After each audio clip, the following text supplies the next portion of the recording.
ఎస్తేరు 8వ అధ్యాయము. ఆ దినమున రాజైన అహష్వేరోషు యూదులకు శత్రువుడైన హామాను ఇంటిని రాణి అయిన ఎస్తేరునకిచ్చెను.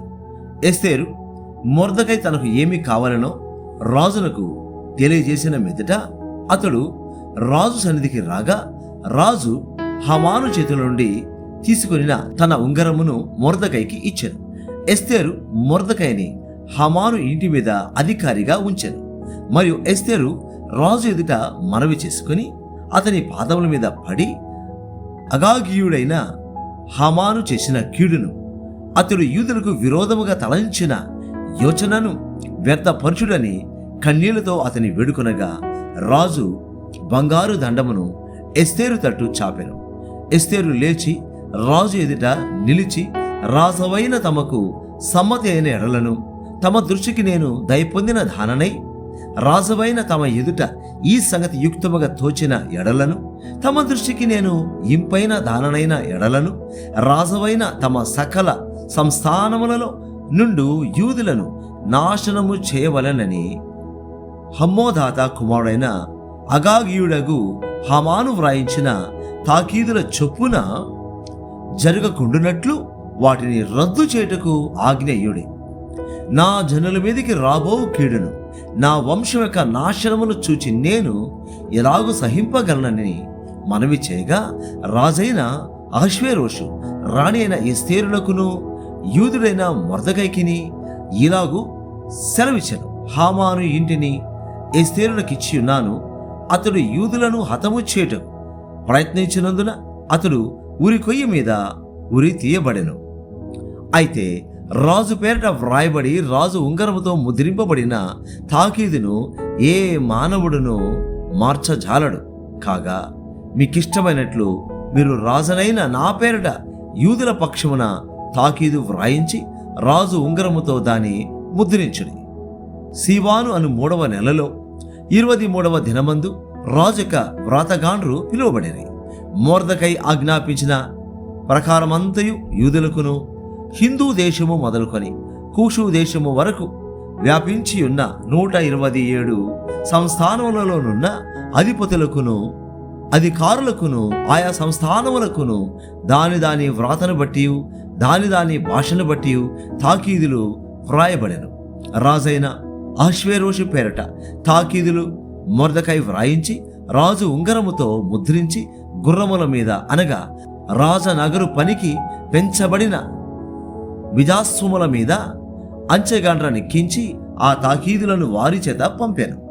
రాజైన అహష్వేరోషు యొక్క సంస్థానములన్నిటిలో ఒక్క దినమందే అనగా అదారు అను 12వ నెల 13వ దినమందే ప్రతి పట్టణమందుండు యూదులు కూడుకొని తమ ప్రాణములు కాపాడుకొనుటకు ఆయా ప్రదేశములలో నుండి తమకు విరోధులకు జనుల సైనికులనందరినీ శిశువులను స్త్రీలను కూడా సంహరించి హతము చేసి నిర్మూలపరచి వారి వస్తువులను కొల్లపెట్టుటకు రాజు యూదులకు సెలవిచ్చెనని దానియందు వ్రాయబడెను.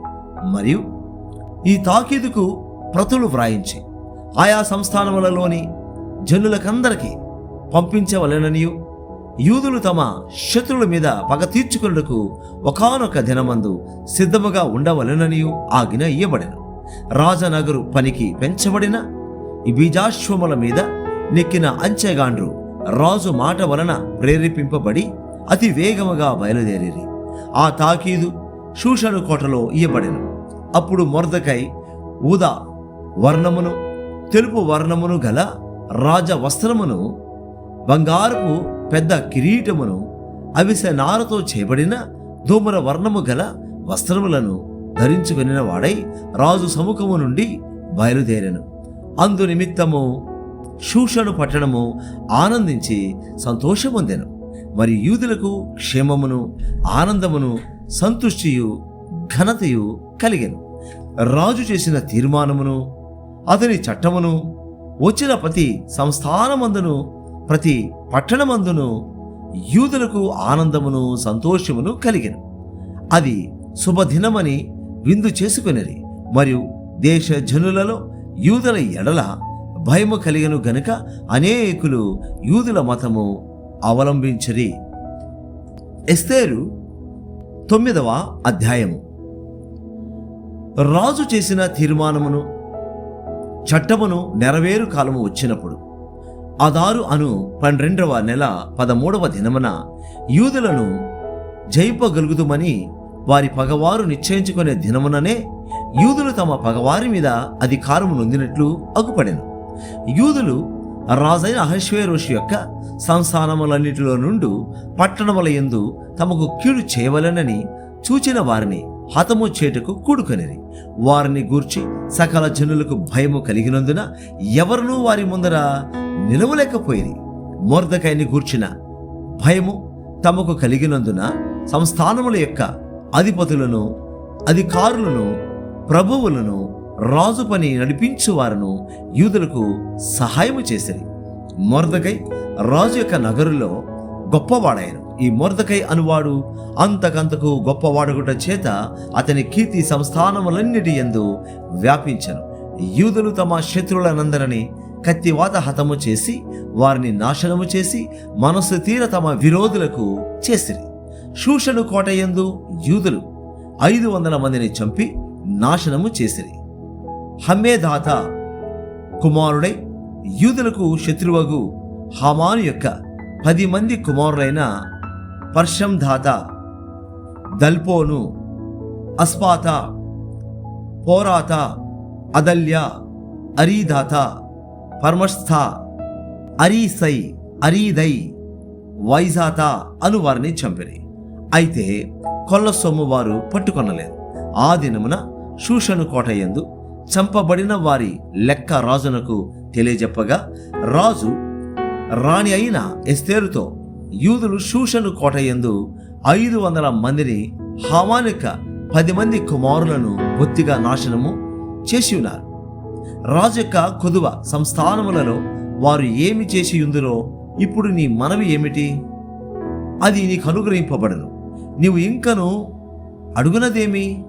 అది దయచేయబడునని సెలవేయగా ఎస్తేరు రాజువైన తమకు సమతమైన ఎడల ఈ దినము జరిగిన చొప్పున షూషను నందున యూదులు రేపును చేయునట్లుగాను హామాను యొక్క 10 మంది కుమారులు ఉరి కొయ్య మీద ఊరి తీయింపబడినట్లుగాను సెలవీయుడనెను.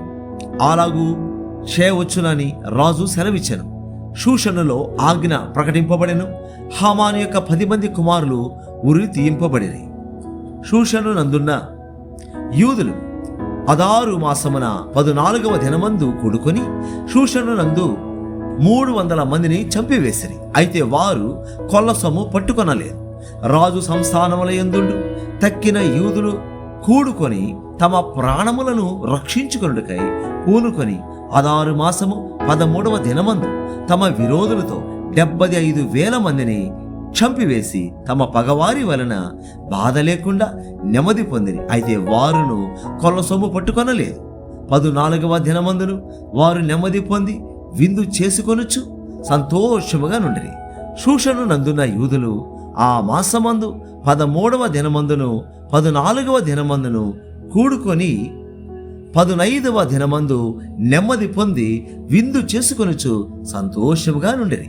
కాబట్టి ప్రాకారములు లేని ఓళ్లలో కాపురమున్న గ్రామవాసులైన యూదులు అదారు మాసము 14వ దినమందు సంతోషముగా నుండి అది విందు చేయదగిన శుభదినమనుకొని ఒకరికొకరు బహుమానములను పంపించుకొనుచూ వచ్చిరి.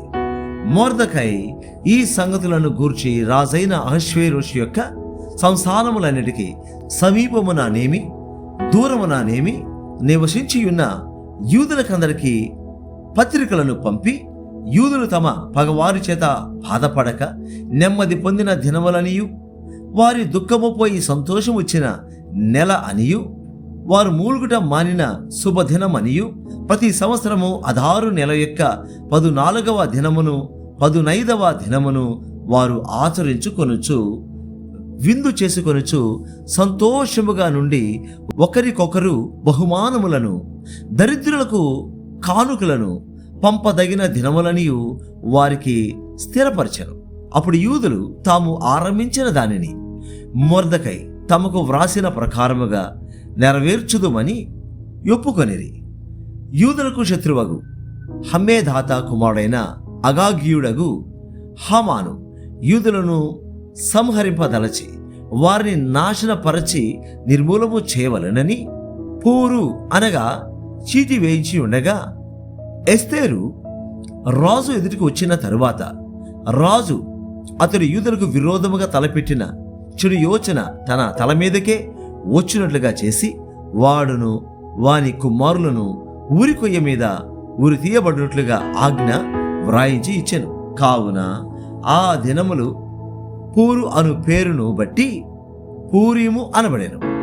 ఈ ఆజ్ఞలో వ్రాయబడిన మాటలన్నిటిని బట్టి, ఈ సంగతిని బట్టి, తాము చూచిన దానినంతటిని బట్టి, తమ మీదికి వచ్చిన దానిని బట్టి యూదులు ఈ 2 దినములను గూర్చి వ్రాయబడిన ప్రకారముగా ప్రతి సంవత్సరము వాటి నియామక కాలమును బట్టి వాటిని ఆచరించదమనియు, ఈ దినములు తరతరముగా ప్రతి కుటుంబములోను ప్రతి సంస్థానములోను ప్రతి పట్టణములోను జ్ఞాపకము చేయబడినట్లుగా ఆచరించదమనియు, పూరీము అను ఈ దినములను యూదులు ఆచరింపకయు తమ సంతతి వారు వాటిని జ్ఞాపకం ఉంచుకొనకయు మానకుండునట్లు నిర్ణయించుకొని ఆ సంగతిని మరచిపోకుండానట్లు తమ మీదను తమ సంతతి వారి మీదను తమతో కలుసుకున్న వారి మీదను ఇది ఒక బాధ్యతగా ఉండునని ఒప్పుకొనిరి.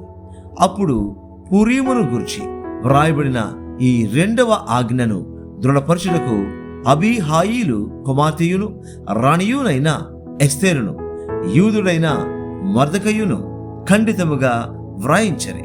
మరియు యూదుడైన మొర్దెకయును రాణి అయిన ఎస్తేరును యూదులకు నిర్ణయించిన దానిని బట్టి వారు ఉపవాస విలాప కాలములు ఏర్పరచుకొని అది తమ మీదను తమ వంశపు వారి మీదను ఒక బాధ్యత అని ఎంచుకొని వాటిని జరిగించదమని ఒప్పుకొనిన ప్రకారముగా ఈ పూరీము అను పండుగ దినములను స్థిరపరచుటకు అతడు అహష్వేరోషు యొక్క రాజమందుండు 127 సంస్థానములోనున్న యూదులకందరికీ వారి క్షేమము కోరునట్టియు విశ్వాసర్ధువములగు నట్టియు మాటలు గల పత్రికలు పంపెను. ఇలాగన ఎస్తేరు యొక్క ఆజ్ఞ చేత ఈ పూరీము యొక్క సంగతులు స్థిరమై గ్రంథములో వ్రాయబడెను. ఎస్తేరు 10వ అధ్యాయము. రాజైన అహష్వేరోషు రాజ్యమును సముద్ర ద్వీపములను పన్ను చెల్లింప నిర్ణయించాను. మొర్దెకై యొక్క బలమును గూర్చియు అతడు సామర్థ్యము చేత చేసిన కార్యములన్నిటిని గూర్చియు రాజు అతనిని ఘనపరిచిన సంగతిని గూర్చియు మాదీయుల యొక్కయు పారసీకుల యొక్కయు రాజ్య సమాచార గ్రంథమందు వ్రాయబడి ఉన్నది. యూదుడైన మొర్దెకై రాజైన అహష్వేరోషునకు ప్రధానమంత్రిగా నుండి తన వారందరితో సమాధానంగా మాట్లాడుచు తన జనుల యొక్క క్షేమమును విచారించువాడును యూదులలో గొప్పవాడునై తన దేశస్థులలో చాలామందికి ఇష్టుడుగా ఉండెను.